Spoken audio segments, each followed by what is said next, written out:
Bonjour à tous. Nous allons commencer ce webinaire sur l'agrément des sociétés de téléconsultation. Déjà merci à tous de votre présence. Ça sera particulièrement donc la présentation du référentiel d'interopérabilité, de sécurité et d'éthique, des sociétés de téléconsultation. Alors, je vous demanderai déjà de bien couper vos micros et caméras et donc si vous avez des questions à poser, n'hésitez pas à les poser, tout au long de la présentation, dans l'onglet, questions, qui doit être en bas, à droite, et nous aurons une session de questions-réponses, vers la fin du webinaire. N'hésitez pas à poser vos questions. Voilà. Pour ce webinaire, je ne suis pas tout seul, je suis donc encadré, d'un certain nombre d'experts. Je vais déjà me présenter. Donc Yves Lauriard, chef de projet à l'ANS, donc responsable de projets, télésanté, en charge des référentiels de télésanté comme, les dispositifs médico-numériques, la télésurveillance ou encore, donc la téléconsultation qui nous, occupe aujourd'hui. Je vais laisser chacun, des animateurs se présenter. Emmanuel, voilà, je te laisse te présenter. Oui, bonjour, Emmanuel Cloud, délégation du numérique en santé et je suis directeur de projet sur les référentiels et la conformité aux référentiels. Merci. Oui. Brigitte, si Oui, tu veux te bonjour. présenter. Oui, bien sûr. Je suis aussi à la DNS, à la délégation au numérique en santé. J'anime la cellule de l'éthique du numérique en santé au sein de la DNS. Voilà, je vais accompagner sur les critères éthiques. Merci Brigitte. Édouard, on passe à l'ANS. Ouais, donc bonjour Edouard Brice de l'ANS. Moi, je suis en charge du projet MS Santé, et plus particulièrement de la régulation de l'espace de confiance et référentiel des exigences MS Santé. Merci. Julien. Bonjour à tous. Julien, enchanté, expert en cybersécurité pour l'ANS et j'interviens principalement sur les sujets relatifs aux tests d'intrusion sur la partie téléconsultation, mais aussi avec le CERT Santé. Merci. Et Hugo. Et bonjour à tous, je suis également consultant à l'ANS pour les sujets de télésanté, principalement les dispositifs médicaux numériques et la téléconsultation. Et je travaille avec les équipes de l'ANS sur l'élaboration du référentiel. Merci donc à tous pour votre participation. Le sommaire de ce webinaire, il y aura 3 parties à peu près. La première partie avec toute une présentation réglementaire du référentiel avec les actions, les événements passés aussi, le périmètre donc qui sera présenté par Emmanuel. Ensuite, nous aurons une deuxième partie, la plus grosse, qui va être réellement la présentation du référentiel avec les différentes thématiques, les ajustements qui ont été faits depuis la concertation du mois de juin. Et nous finirons cette deuxième partie donc par la séance de questions-réponses. Nous finirons par une petite dernière partie pour voir les dernières étapes. Voilà. Je vais laisser la parole à Emmanuel pour toute la présentation sur le contexte réglementaire. Oui, merci Yves. Assez rapidement, parce que je pense que là maintenant, le contexte réglementaire, il est bien connu. On s'inscrit dans l'article 53 de la loi de financement de la sécurité sociale 2023 qui crée ce statut ad hoc là, pour les sociétés de téléconsultation, qu'elles puissent être que leur téléconsultation puisse être prise en charge par l'assurance maladie. Donc, c'est un nouveau statut pour ce type d'acteurs, dont ces acteurs pourront profiter si elles ont obtenu l'agrément et qu'elles sont agréées par le ministère de la Santé en tant que société de téléconsultation avant le 31 décembre 2023. Avec deux critères principalement. Un premier qui est la certification de conformité du système d'information de la société de téléconsultation au référentiel qu'on vous présente aujourd'hui et pour lequel vous nous avez fait des retours au mois de juin. Et il y a une deuxième condition aussi, c'est la vérification du critère de forme juridique qui n'est pas vraiment l'objet du point d'aujourd'hui, mais qui aussi est un second critère, quoi. Il sous réserve que ces deux critères soient conformes, l'agrément sera délivré. Ceci étant dit, si on zoome sur le périmètre et sur le référentiel qu'on vous présente aujourd'hui, hein, c'est donc un référentiel sectoriel qui comprend des exigences d'interopérabilité, sécurité et éthique, et qui a un périmètre qui est double, hein, qui est celui des SI de sociétés de téléconsultation. Donc, ça fait le lien avec ce que je viens de dire là sur l'agrément des sociétés de téléconsultation, et qui couvre aussi les solutions des éditeurs de SI de téléconsultation qui peuvent, eux, être utilisés en médecine de ville, par exemple, quoi, et pas dans un contexte de société de téléconsultation. Alors, on n'a fait qu'un seul référentiel sectoriel parce que les exigences, les besoins sont quand même assez proches et qu'on ne veut pas multiplier les référentiels sectoriels et la documentation. Donc, on a tout rassemblé dans un même référentiel sectoriel. C'est pour ça qu'il y a eu des échanges à la fois avec les représentants des sociétés de téléconsultation, mais aussi des éditeurs de SI de téléconsultation. Par contre, en termes d'exigence et d'applicabilité de ce référentiel, autant pour les sociétés de téléconsultation, bien, la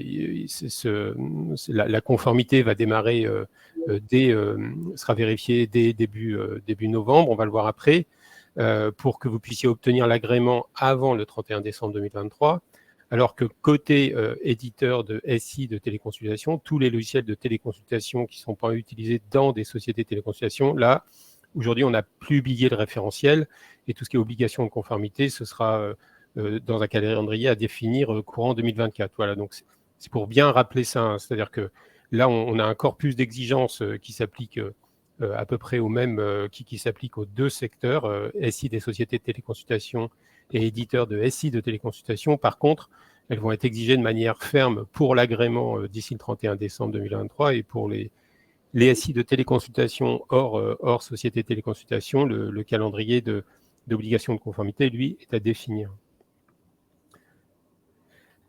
Sur la rétrospective des travaux, ben, comme vous avez quand même été tous associés depuis fin février, début janvier, là, donc il y a eu ce travail sur les niveaux de maturité des éditeurs là, pour savoir à peu près, et des sociétés de téléconsultation pour savoir à peu près où vous en étiez en termes de développement. On a fait plusieurs ateliers par thématique, identifiant national de santé, interopérabilité, messagerie, sécurité de santé, éthique et DMP. On vous a fourni une première version du référentiel début juin, sur lequel on a eu donc une concertation du 25 mai au 25 juin, pour laquelle on vous remercie d'ailleurs. Il y a eu quand même pas mal de commentaires, plus d'une cinquantaine de commentaires. On a eu aussi des échanges après et des questions qui nous sont remontées un peu par tous les canaux possibles. Donc, on vous remercie parce que, ça permet d'améliorer le référentiel, de mieux adapter les exigences aux différents cas d'usage et nous à préciser certaines exigences aussi, quoi. Sur le planning, pour dire deux mots du planning par rapport où est-ce qu'on en est et ce qui va se passer ensuite dans les mois qui viennent. Donc là, on est tout début septembre avec ce webinaire de présentation pour essayer d'expliquer comment on a pris en compte vos remarques et comment on a pris en compte les retours de concertation. Dans la foulée, sera publié par arrêté le référentiel pour qu'il soit rendu, pour qu'en fait les exigences soient bien stabilisées. Et pour ce qui est des sociétés de téléconsultation, ensuite, il y aura une ouverture du guichet de référencement et de certification aux alentours de mi-novembre pour que vous puissiez déposer vos candidatures, déposer vos preuves de conformité. Yves y reviendra juste après. Et il y a deux prérequis à l'ouverture de ce guichet qui sont réglementaires, hein. Il y a un décret qui va préciser les conditions générales de délivrance de certificats de conformité qui s'appliqueront à tous les référentiels, que ce soit celui d'aujourd'hui ou les futurs qu'on fera, les futurs référentiels sectoriels, donc notamment pour celui de la téléconsultation. Et on publiera aussi un arrêté pour donner les règles du jeu du guichet de certification qui permettra de bien définir comment se passeront les procédures de délivrance de certificats avec l'Agence du numérique en santé. En parallèle, c'est les actions en bleu. Hein. On sait que c'est déjà entamé, mais je le rappelle quand même, il y a évidemment, vous pouvez poursuivre et anticiper tous les dépôts de demandes d'homologation, que ce soit sur l'INS, le DMP, auprès du CNDA. Il y a la partie test d'intrusion avec réaliser des tests d'intrusion par un auditeur qualifié PASI. Ce n'est pas des tests d'intrusion PASI, hein, mais c'est réalisé par un auditeur qualifié PASI. Ça aussi, vous pouvez poursuivre et le référentiel apporte des précisions, on y reviendra juste après, et constituer aussi toutes les preuves de conformité qui sont décrites dans le référentiel pour vous anticiper l'ouverture du guichet. Voilà. Ceci étant dit, on a bien conscience et on a eu des échanges, hein, que ce soit avec le LET que je remercie ici parce que ça nous a beaucoup aidé là pour à la fois retailler aussi les exigences quand c'était nécessaire, affiner les exigences par rapport au cas d'usage. On a bien conscience là que le délai est très court, hein, il est à la fois très court pour vous pour développer, il est aussi très court pour l'ANS pour pouvoir certifier, analyser toutes les preuves. Donc, compte tenu de cela, on regarde avec la DGOS là, comment gérer cette difficulté.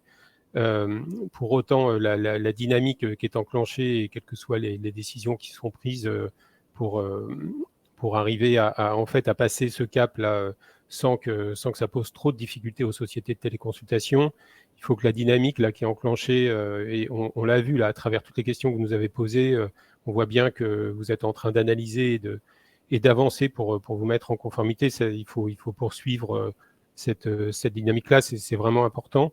Par contre, on sait aussi qu'il faut qu'on revienne vers vous, surtout ce sera plutôt côté DGOS, je pense, sur les aménagements nécessaires pour pouvoir tenir cette date du 31 décembre. Voilà. Je crois que j'ai à peu près tout dit. Juste peut-être un point plus global. Là, on est sur une version 1 de ce référentiel de téléconsultation. Vous verrez que en lisant le document Word là, qui accompagne ce référentiel, hein, qui a certaines exigences qu'on n'a pas voulu inclure dès maintenant parce qu'on sait qu'il y a déjà beaucoup d'exigences et que voilà, on va pas en rajouter pour le dire vite. En revanche, il y a des points qu'on a laissés volontairement à côté, mais qu'on sait que sur l'année prochaine, il faudra probablement qu'on fasse une nouvelle version du référentiel en ajoutant quelques exigences, en particulier sur tout ce qui est facturation par les sociétés de téléconsultation. Là, on ne l'a pas mis dès maintenant, mais on sait qu'il faudra le faire courant d'année prochaine. Voilà, mais tout ça est précisé dans le document Word et il est 14h15 et je passe la parole à Yves pour la suite. Oui, merci Emmanuel. Effectivement, on a beaucoup de choses à dire, donc on va essayer d'aller assez vite. Alors, on va passer effectivement à la présentation du référentiel, cette première version. Donc, on voit effectivement à l'écran que même si tout n'a pas été mis dans ce référentiel, il est déjà, somme toute, assez complet. Il y a actuellement 212 exigences quand même dans ce référentiel, regroupées en 9 sections. Donc les sections qu'on voit à l'écran, donc une partie RGPD, une partie INS, une partie ProSanté Connect, une partie sur l'annuaire de santé avec les numéros RPPS à contrôler, toute une partie sécurité qui comprend 3 parties pour l'authentification des patients, l'authentification des professionnels de santé et une partie, comme le disait Emmanuel, sur les tests d'intrusion. Toute une partie messagerie sécurisée de santé, une compatibilité DMP avec son homologation CNDA, et puis une partie sur l'interopérabilité des documents et e-prescription, et enfin une dernière partie et toute nouvelle, éthique, puisque le référentiel donc de téléconsultation est le premier référentiel de l'ANS qui va embarquer des exigences éthiques. Donc effectivement, il y a quand même probablement beaucoup de travail à faire de votre côté, et c'est pour ça que ce webinaire doit lancer, pour ceux qui n'auraient pas commencé, les travaux d'analyse et éventuellement de développement qui s'en suivent. Alors, dans ce référentiel, avant de faire une présentation, section par section, c'est quoi ce référentiel? C'est, grosso modo, donc il y a effectivement un document Word qui va expliquer, le référentiel et puis un document Excel, avec, chaque ligne est une exigence avec des scénarios et des preuves associées. Donc, ces exigences-là ne sont pas, forcément toutes applicables à tous les cas d'usage et c'est pour ça que, il y a un système de profil qui a été mis en place pour pouvoir donc, sélectionner les exigences que vous devez traiter. Donc on a identifié, 3 cas d'usage, ce sont les 3 lignes du tableau. Le cas d'usage pour le système d'information de téléconsultation déployé donc en société de téléconsultation, ceux déployés en établissement de santé et ceux déployés en médecine de ville. Donc, dans chacun des cas de figure, il y a des profils qui vont être obligatoires et d'autres qui seront donc optionnels. Juste pour imager un petit peu comment ça fonctionne, on va détailler un tout petit peu le premier exemple des sociétés de téléconsultation, puisque c'est les premières impactées par ce référentiel. Donc, quand on est effectivement un système d'information déployé dans des sociétés de téléconsultation, il va falloir sélectionner les 3 profils qu'on voit. Le profil général, donc qui va inclure un certain nombre d'exigences parmi les sections annuaires, RGPD, DMP, éthique, interopérabilité des documents, INS, sécurité, ProSanté Connect et messagerie sécurisée de santé. Donc, ce profil général, c'est celui qui englobe un maximum d'exigences. Ensuite, il y a le profil référentiel d'identité qui va être obligatoire, qui permet effectivement de traiter les exigences de création de l'identité avec l'appel au téléservice INSI. Et puis aussi toute la partie identito-vigilance. Et puis, il y aura aussi le profil qui va concerner l'hébergement des données de santé. Et là, il y a donc 2 cas de figure. Soit le candidat recourt à un hébergeur certifié, et dans ce cas-là, il fournira comme preuve le certificat HDS, ou alors le candidat héberge lui-même les données, et dans ce cas-là, c'est une autre preuve qui lui sera demandée, une preuve de la localisation de l'hébergement de données de santé à caractère personnel. Ensuite, donc, il y a d'autres profils qui sont optionnels, comme l'esclave de l'identité pour tout ce qui est diffusion de l'identité, le profil CIBA qui effectivement peut concerner ceux qui ont un client lourd pour un autre moyen de raccordement en flux CIBA à ProSanté Connect. Et puis, il y a l'ordonnance numérique qui n'est pas encore obligatoire donc pour les sociétés de téléconsultation puisque c'était pas envisageable dans les temps impartis. Et puis aussi la partie donc référentiel d'identité qu'on a appelé récupération INSI par carte vitale, qui est donc optionnelle puisque c'est la récupération de l'INSI par les traits d'identité qui sont obligatoires et non pas par carte vitale. Voilà, donc tout ça doit vous permettre effectivement de bien sélectionner vos profils et de savoir quelles sont les exigences donc qui vont s'appliquer à votre système d'information. Alors, je vais te relaisser Ouais. la parole, Emmanuel, sur la partie RGPD. Donc là, parmi les modifications qu'il y a eu du référentiel par rapport à la version qui avait été transmise en concertation, il y a ces exigences dites RGPD hein, qui sont listées ci-dessous, qui ont été formalisées dans la nouvelle version du référentiel avec la nécessité de désigner un délégué à la protection des données. Je ne vais pas toutes les passer en vue. Il y a celle sur l'hébergement de données santé qui était déjà là. Voilà. En clair, hein, ce n'est pas des exigences qui nécessitent normalement des développements de votre côté, quoi. C'est des choses qui sont déjà couvertes, mais qui vont nécessiter peut-être du formalisme de votre part, comme par exemple une AIPD ou de formaliser aussi les preuves qu'on va vous demander. Mais il n'y a pas de développement supplémentaire, notamment l'hébergement de données de santé. On se doute que tout ça a été déjà en règle. Donc voilà, c'est juste là pour les mettre en évidence. Je passe au slide suivant sur Yves. Donc, Oui, donc sur la partie INS, par rapport à la version donc du référentiel qui a été mis en concertation au mois de juin, on a pris en compte, certains de vos retours. On a supprimé donc le profil stockage des copies des titres d'identité puisque c'était quelque chose qui était, assez, complexe à mettre en œuvre, dans les délais impartis. On a, plutôt, ouais, corrigé une coquille au niveau, de l'appel, au téléservice INSI qui était noté au niveau de l'authentification par carte CPX et par, certificat logiciel et donc, maintenant c'est, ou, c'est-à-dire qu'on peut appeler donc le téléservice INSI soit par carte CPX, soit grâce au certificat logiciel. Et puis en dehors de ça, il y a eu des ajustements assez mineurs.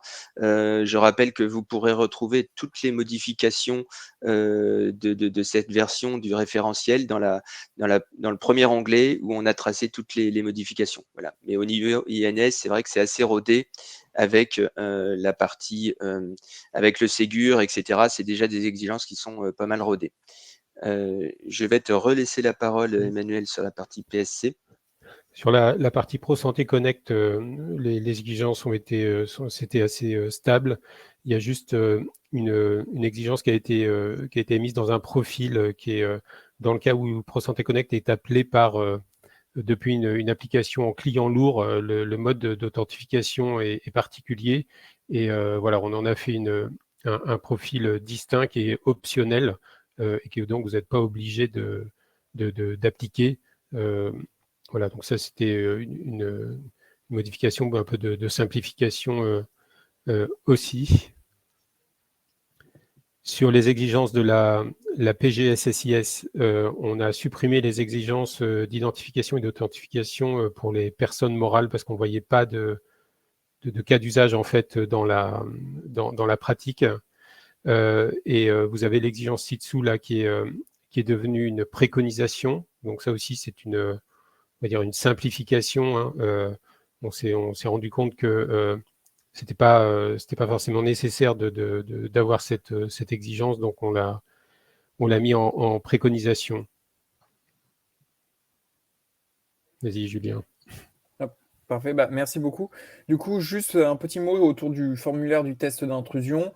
Globalement, ce dernier, il a été assoupli, c'est-à-dire que maintenant, on va autoriser beaucoup plus de failles de sécurité moyennes.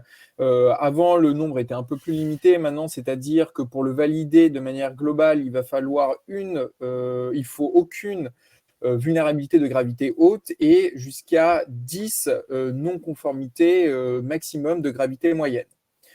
Donc, le moment où vous allez réaliser vos tests, dès le constat, par exemple, imaginons si vous avez des vulnérabilités, vous allez devoir de votre côté engager des travaux justement pour limiter la surface d'attaque de votre application, notamment par des solutions de contournement, de désactiver par exemple des comptes qui auraient pu être vulnérables.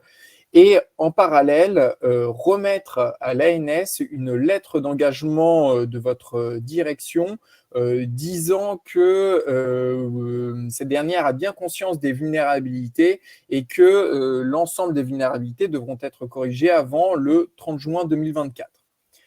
Et donc, pour s'assurer que l'ensemble des vulnérabilités ont bien été corrigées avant cette fameuse date, un nouveau formulaire du test d'intrusion devra être fourni attestant qu'il n'y a plus aucune vulnérabilité de gravité haute, mais et aussi au maximum 10 vulnérabilités de gravité moyenne. De plus, il y avait une question concernant le score de vulnérabilité CVSS supérieur à 4 qui peuvent exister mais qui sont difficilement exploitables. Et donc, pour ce faire, la réponse vient plutôt à l'auditeur qui, lui, va justement pouvoir juger si la vulnérabilité représente un réel risque et, du coup, ne justifie pas une conformité. Donc, il pourra donc indiquer si, lui, de son côté, l'application pourra être conforme. Et du coup, je repasse la main pour la suite.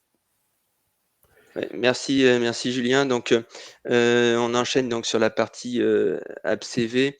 Donc, il y avait un profil effectivement pour se mettre en conformité avec l'AppCV. Donc ça, c'est une obligation donc qui a été, retirée de cette version du référentiel. Voilà, ça a été jugé, un peu, trop tôt en termes de planning, de laisser, cette exigence. Alors ça, c'est clairement quelque chose qui pourra, évoluer, dans les prochaines versions. Pour autant, donc l'AppCV, elle reste un MIE conforme pour le patient, hein. Ça, on l'a laissé dans l'exigence IEU .08 et qui est sur le double facteur. Donc, on rappelle que l'AppCV ou France TV, France Connect permet effectivement d'avoir un MIE conforme. L'AppCV est aussi peut permettre de récupérer les attributs d'identité. Ça, voilà, c'est aussi une application qu'on a laissée donc dans l'IEU .02. Voilà les ajustements qui ont été faits sur l'AppCV. Je vais laisser la parole donc à Édouard sur la partie MS Santé. Oui, merci Yves. Pas de modification notable qu'on voulait préciser sur MS Santé. Par contre, on peut faire deux rappels ou mises en garde. Le premier, il paraît évidemment logique, c'est de dire que le système MS Santé, en tout cas en particulier pour ceux qui ne seraient pas habitués au système MS Santé, évidemment, il nécessite que les professionnels, si c'est professionnels qui se connectent aux boîtes aux lettres, disposent de boîtes aux lettres MS Santé. Et donc effectivement, les logiciels vont bien se connecter à ces boîtes aux lettres, mais il faut savoir de quelle boîte aux lettres les professionnels disposent comme type de boîte aux lettres. Et par exemple, si le logiciel aussi a besoin d'envoyer des messages en automatique, quel est l'opérateur qui va fournir ces boîtes aux lettres. Donc ça, c'est quelque chose dont il faut se poser la question au début de la réflexion. Le deuxième point notable par rapport à ce référentiel, c'est que vous pouvez constater que les exigences, effectivement, demandent à ce que vous implémentiez une nouvelle interface API LPS qui est apparue récemment chez les opérateurs et qui aura comme bénéfice pour les clients, effectivement, dont la téléconsultation, de pouvoir se connecter à n'importe quelle boîte aux lettres MS Santé, ce qui n'était pas le cas jusqu'à présent, et donc d'avoir une compatibilité avec n'importe quel opérateur. Donc ça, c'est quand même un bénéfice important. Et pour dire aussi que cette nouvelle API, elle, en tout cas pour les personnes physiques, s'appuie aussi sur ProSanté Connect comme d'autres services, ce qui veut dire qu'effectivement, on mutualise aussi les modalités de connexion qui auraient pu déjà être développées pour d'autres services. Voilà ce que je voulais rappeler sur MS Santé.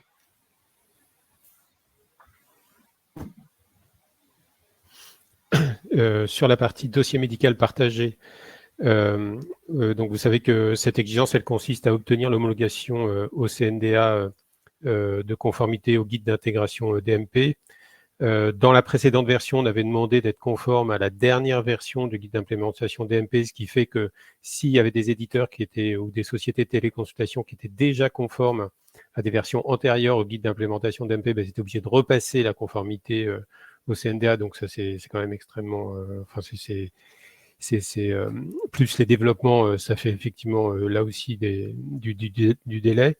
Donc on a reprécisé les versions du guide d'implémentation DMP qui étaient acceptées pour l'homologation et pour la conformité au référentiel. Voilà, donc les numéros de version sont précisés là, et ça aussi c'est quand même une simplification et qui est en plus en cohérence complètement avec les modalités d'homologation DMP du Centre national d'agrément et du vieil Océan Vital. Sur la partie interopérabilité et documents, là on a eu des retours de concertation, surtout sur la partie prescription de médicaments et de produits de santé, dont les médicaments et les DM, pardon. Donc là où on exigeait, nous, le niveau CDR de N1, quoi, donc non structuré. C'était le principe qu'on avait d'ailleurs émis ensemble au mois lors des ateliers Interop.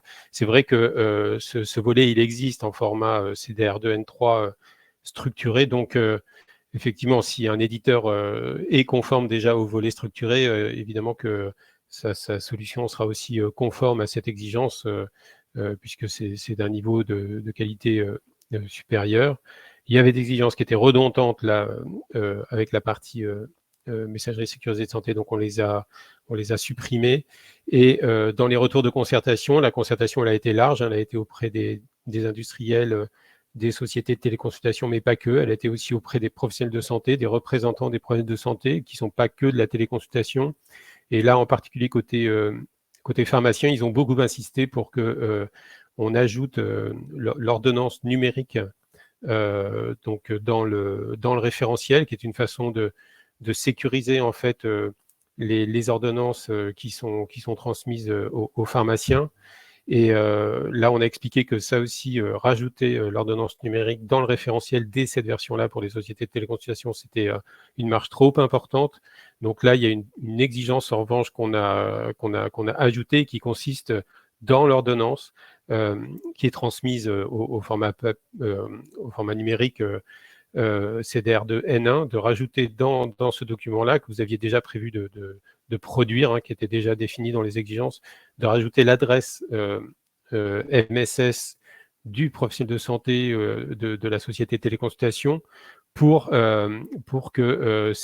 permettre en fait au pharmacien, quand il reçoit l'ordonnance, si jamais il a un doute, de pouvoir recontacter le médecin qui a émis l'ordonnance. Voilà, c'est une façon un peu, une sorte de palliatif à l'absence de l'ordonnance numérique dans le référentiel.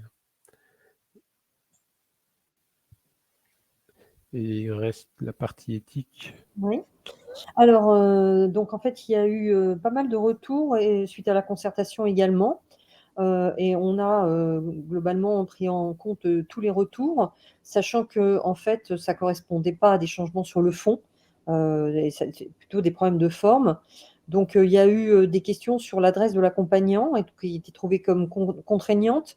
Donc, on a supprimé l'adresse parce qu'effectivement, bon, c'est vrai que c'était quelque chose qui était confortable d'avoir, mais pas forcément nécessaire. Et puis, il y a aussi une exigence plus adaptée pourrait être de n'avoir qu'à se réidentifier qu'une seule fois dans le cas des accompagnants qui sont récurrents. Donc là aussi, de la même manière, on a modifié cette exigence pour pouvoir avoir cette facilité-là. Donc, il y avait des choses qui étaient aussi considérées comme redondantes et on a expliqué que ça ressemblait, mais ce n'était pas redondant. Et puis, donc, vous pourrez tracer les modifications apportées, mais comme je l'ai dit, il n'y avait pas vraiment de modifications importantes. Merci Brigitte. Eh bien, nous avons balayé l'ensemble donc du référentiel. On a été vite, mais c'est pour permettre d'avoir un maximum de temps pour les questions-réponses. Donc, Hugo, je pense qu'on va pouvoir passer aux questions-réponses. Si je crois qu'il y en a quelques-unes. Tout à fait. On a une première question qui dit « Confirmez-vous que les téléconsultations pourront faire appel au téléservice INSI via leur certificat finesse, c'est-à-dire ne pas avoir besoin d'une connexion via ProSanté Connect pour permettre de faire une recherche INSI via les traits de caractère ?» Je pense que Emmanuel... Oui, ben la réponse, oui, c'est ce qu'on a... Enfin, ça s'était déjà permis dans la version précédente. C'est l'authentification par certificat serveur, oui, c'est bon. Ouais. Merci. Pourriez-vous nous indiquer les délais de dépôt du dossier et audit physique de la part de la DNS? De tels audits paraissent indispensables pour garantir une parfaite tenue des dossiers en conformité avec les exigences et éviter les dérives.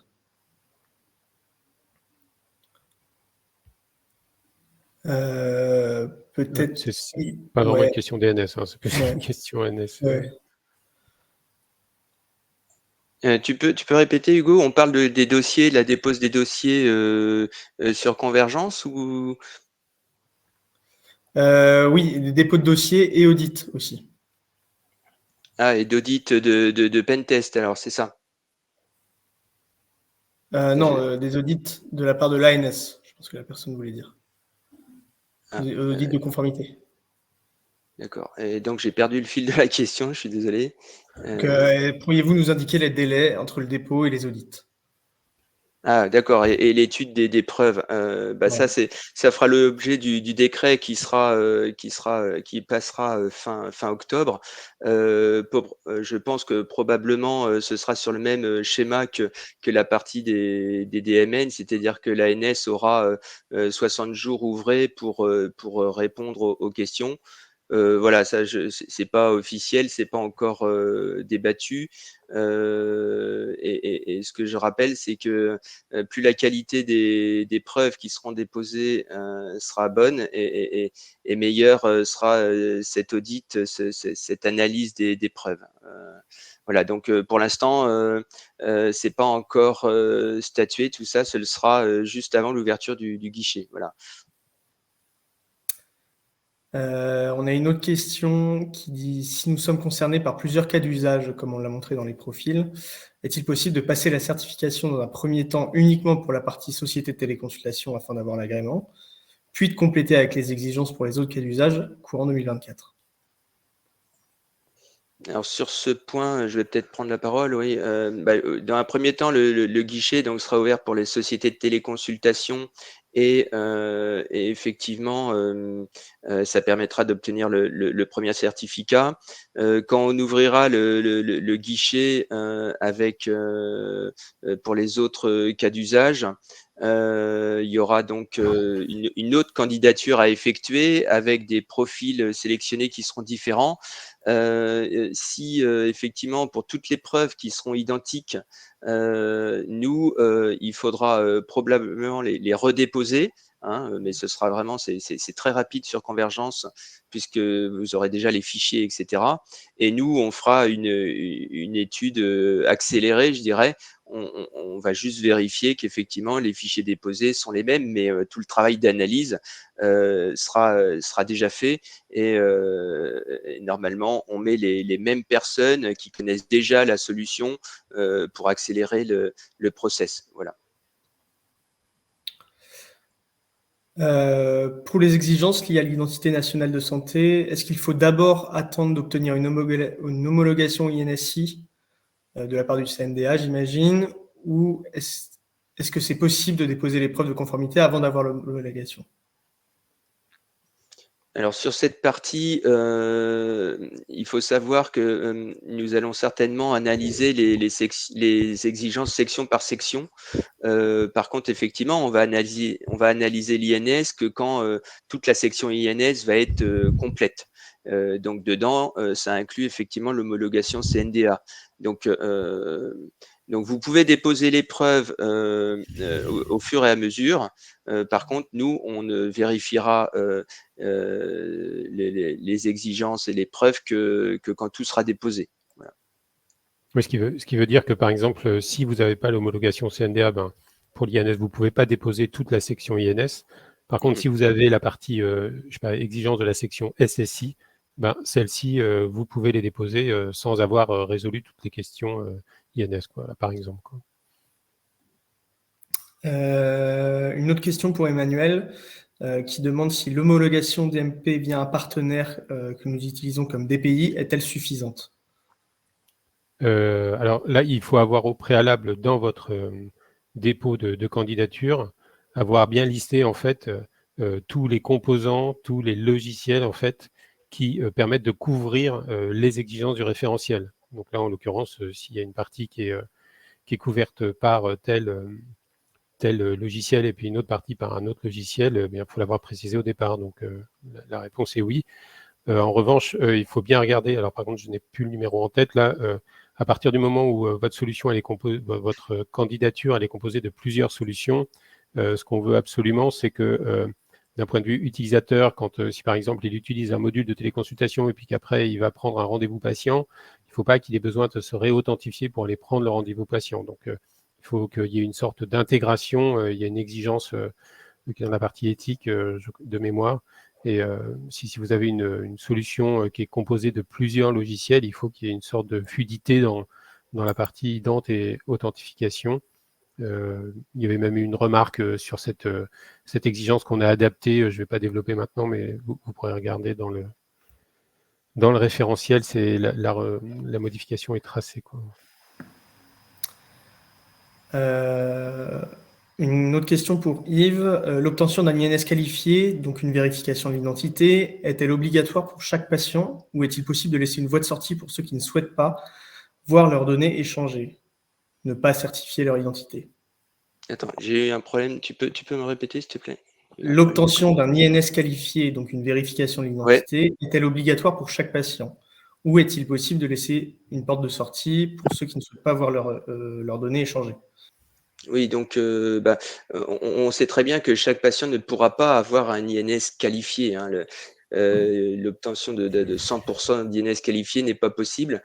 Ce que vérifie, le référentiel de la certification, c'est la possibilité d'avoir des INS qualifiés et évidemment, que l'objectif, c'est d'avoir un maximum d'INS qualifiés. Mais nous, on va juste vérifier qu'effectivement le système permet de qualifier les INS par les appels au téléservice. Après, aujourd'hui, il n'y a pas de pourcentage minimum d'INS qualifiés à obtenir. C'est pas à l'ordre du jour. Voilà, et juste peut-être pour compléter, c'est qu'effectivement, sans INS qualifié, c'est certaines fonctionnalités qui ne pourront pas être possibles dans l'outil, comme envoyer des documents via la messagerie sécurisée de santé ou ces choses-là qui pourront ne pas être possibles, quoi. Voilà. Ok. Peut-être une question pour Emmanuel aussi. Dans le cas d'un hébergement en propre des données de santé, il n'est pas nécessaire d'être certifié HDS si on est conforme au RGPD? Alors, il n'est effectivement pas nécessaire d'être certifié HDS. En revanche, il faut regarder dans le référentiel où il y a un certain nombre d'exigences quand même qu'on impose en lien justement effectivement avec le RGPD et qui sont dans le référentiel. Et de toute façon, que vous soyez hébergeur en propre ou que vous effectivement vous externalisez votre hébergement, il faut toujours être conforme au RGPD, quoi. On a une autre question sur l'audit de l'ANS. L'audit du dossier déposé sera-t-il suivi d'un audit physique des équipes de l'ANS pour confirmer la conformité ou pas? Alors sur ce point, pour tout ce qui est process, hein, c'était pas, je vois qu'il y a beaucoup de questions sur le process. Je peux tout de suite dire qu'effectivement, on fera un webinaire spécifique sur le process, probablement sur la deuxième quinzaine d'octobre, avant l'ouverture du guichet. Mais donc sur la question, est-ce qu'il y aura un audit physique? A priori, on prévoit pas d'audit physique. Voilà, on n'en prévoit pas, donc c'est pas forcément définitif, mais on s'oriente vers un audit uniquement basé sur l'analyse de preuves, de fichiers et puis éventuellement de la visioconférence. Voilà. Question pratique, à qui peut-on s'adresser en cas de questions concrètes sur l'application de ce référentiel aux sociétés réalisant des téléconsultations? Alors, on ne l'a pas rappelé là, c'est vrai. Il y a un mail générique, hein, à l'ANS qui est donc télésanté@isanté.gouv.fr. On va vous le noter, que certains connaissent, voilà, qui est l'email générique. Et voilà, vous pouvez écrire à cet email ou par le formulaire qui doit être disponible sur le site de l'ANS. Voilà, et vous aurez toujours quelqu'un. Voilà, nous, si on a des questions des fois qui dépassent notre cadre, on saura transférer les questions aux bonnes personnes. Voilà. Donc, télésanté@isanté.gouv.fr.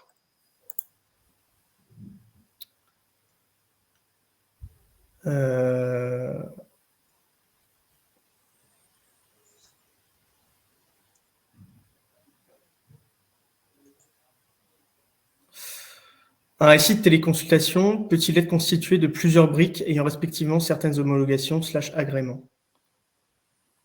Oui, mais ça c'est un peu la même question que précédemment. Il faut, dans ce cas-là, de l'ordre de votre candidature, vous listiez bien en fait tous les composants qui permettent de couvrir les exigences du référentiel. Si vous utilisez une plateforme d'intermédiation, par exemple, pour tout ce qui est DMP compatibilité, il faut bien mentionner tous ces composants-là dans la candidature. Voilà. Et effectivement, c'est possible. Oui.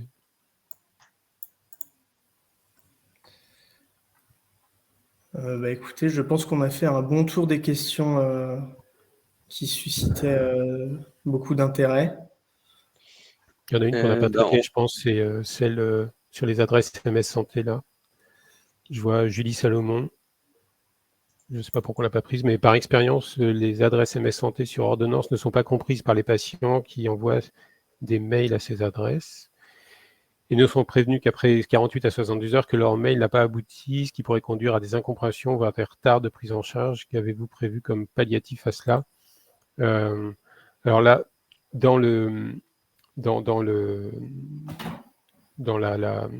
l'ordonnance en fait dans laquelle on ajoute cette adresse MS Santé, elle est associée en fait évidemment aux identifiants, nom, prénom du professionnel de santé. Donc le mésusage là par le patient en cela est réduit.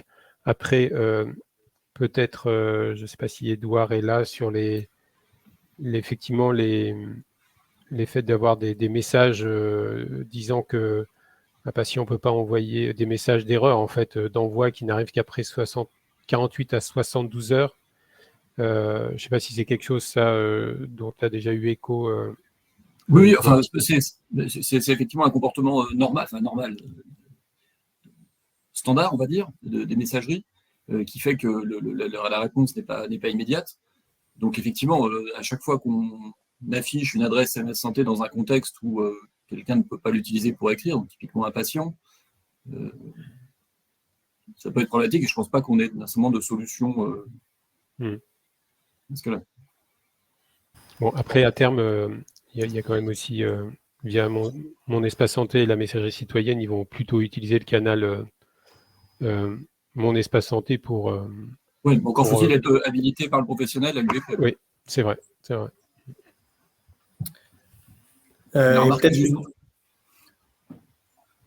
Et peut-être une dernière question.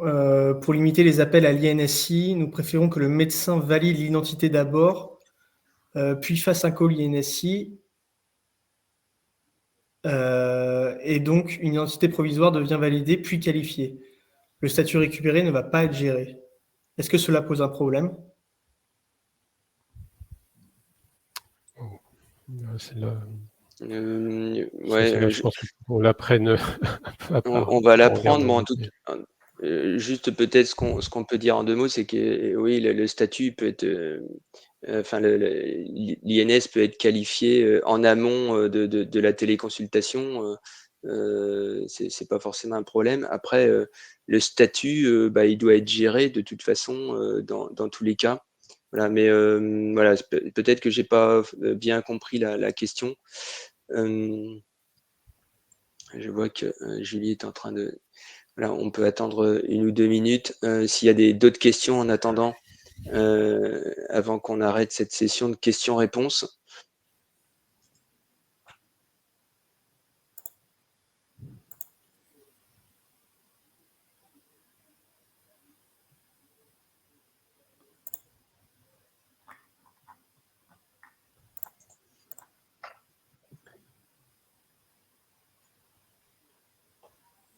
Alors je crois, Hugo, qu'il y a une question là sur le renouvellement du mot de passe. Là, oui, j'ai vu cette question. La règle là de renouvellement des mots de passe pour, alors je ne sais pas si c'est les côtés usagers ou côté professionnels de santé, mais toujours est-il que elles sont définies dans les référentiels d'identité électronique usagers ou acteurs de santé. Et ces règles-là, elles ont été validées par la CNIL et ces moyens d'identification avec login, mot de passe et double facteur, de toute façon, c'est des moyens d'identification électronique de transition qui ne sont pas amenés à durer dans le temps. Donc, moi, je n'étais pas dans les échanges avec la CNIL à ce moment-là, mais je pense que c'est ce qui a fait que on a quand même retenu cette possibilité-là, quoi, voilà. Voilà, donc effectivement, les MIE de transition, on les a laissés et conformément au référentiel, c'est jusqu'en 2025, je crois, que ça reste autorisé. Donc voilà, nous, on est conforme au référentiel de l'ANS là-dessus. Il y a une question sur l'ouverture de la plateforme de test MSS. Édouard, peut-être tu as un élément de réponse. Oui, tout à fait. La plateforme, il n'y a pas encore de date, elle doit ouvrir effectivement ce mois-ci, courant septembre. On fera évidemment une communication large quand ce sera le cas. Pour l'instant, elle est en phase pilote avec quelques éditeurs pour effectivement la fiabiliser. Ok. Je vois qu'il y a aussi une question, donc apparemment, j'ai pas dû être très très clair tout à l'heure. Est-ce que vous devez obtenir l'homologation CNDA pour les NS et le DMP avant de déposer à l'ANS? Alors, je vais essayer de clarifier ma réponse. Non, vous pouvez déjà déposer votre dossier à l'ANS. L'homologation CNDA, INS et DMP, ça comprend uniquement deux exigences du référentiel. Donc, vous pouvez déjà déposer les 210 autres exigences et preuves. Et nous, effectivement, quand une section est complète, on l'analysera. Donc, le fait de ne pas avoir l'homologation CNDA, INS va effectivement empêcher l'ANS d'analyser toutes les exigences INS, mais on pourra analyser tout le reste. Voilà, j'espère que c'est plus clair. Peut-être Hugo, si tu vois une dernière question. Ouais. Ouais, sur le RGPD, grâce aux outils numériques, nous avons d'autres moyens de faire passer certaines informations et demandes de consentement RGPD et données de santé que de prendre du temps du médecin. J'ai cru comprendre qu'il y avait une évolution. Qu'en est-il? Bon, alors là, je ne sais pas moi répondre là comme ça à la question. Je pense que celle-ci, peut-être, il faut l'instruire un peu plus précisément avec justement quelles sont les modalités un peu alternatives là de recueil du consentement. Je ne sais pas dire là comme ça. De toute façon, ouais, toutes les questions qui nous auraient échappé ou celles où on n'aura pas répondu d'ici la fin là, de la clôture du webinaire, on va les prendre et puis on vous fera une réponse d'ici quelques jours. Voilà, donc je pense qu'on va donc arrêter cette section questions-réponses. Si vous avez encore quelques questions, n'hésitez pas, on les prendra et on y répondra par écrit voilà, dans quelques jours.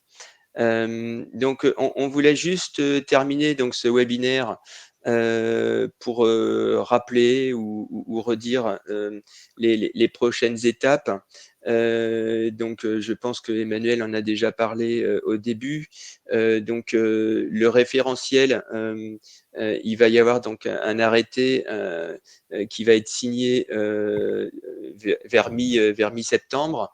Voilà, on vous avait envoyé une version 1.0 pour certains qui avaient répondu à la concertation.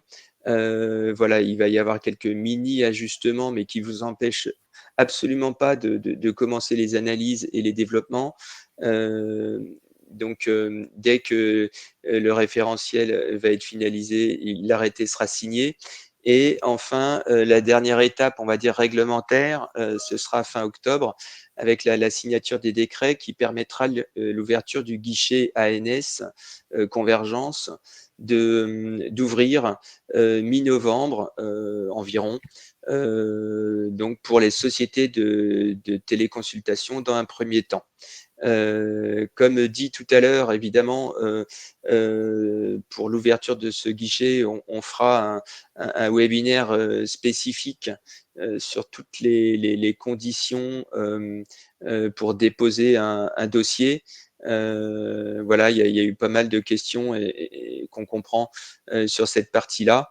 Donc tout ça interviendra plutôt vers la deuxième quinzaine d'octobre. Voilà. Donc entre-temps, on mettra bien sûr à jour le site de l'ANS avec le portail industriel que je pense certains d'entre vous connaissent déjà. On va mettre à jour toute cette partie téléconsultation. Voilà. Et si vous avez des questions, donc il y a le formulaire du portail ANS et puis l'email donc télésanté@isanté.gouv.fr qui est aussi possible. Voilà. Je ne sais pas si un animateur a quelque chose à ajouter qu'on aurait oublié ou que j'aurais oublié. Mais sinon, ben, on va pouvoir clore ce webinaire. OK. Eh bien, écoutez, je remercie tous donc, de votre participation et puis bon courage à tous. Merci. Merci. Merci, au revoir. Au revoir. Merci, au revoir. Merci.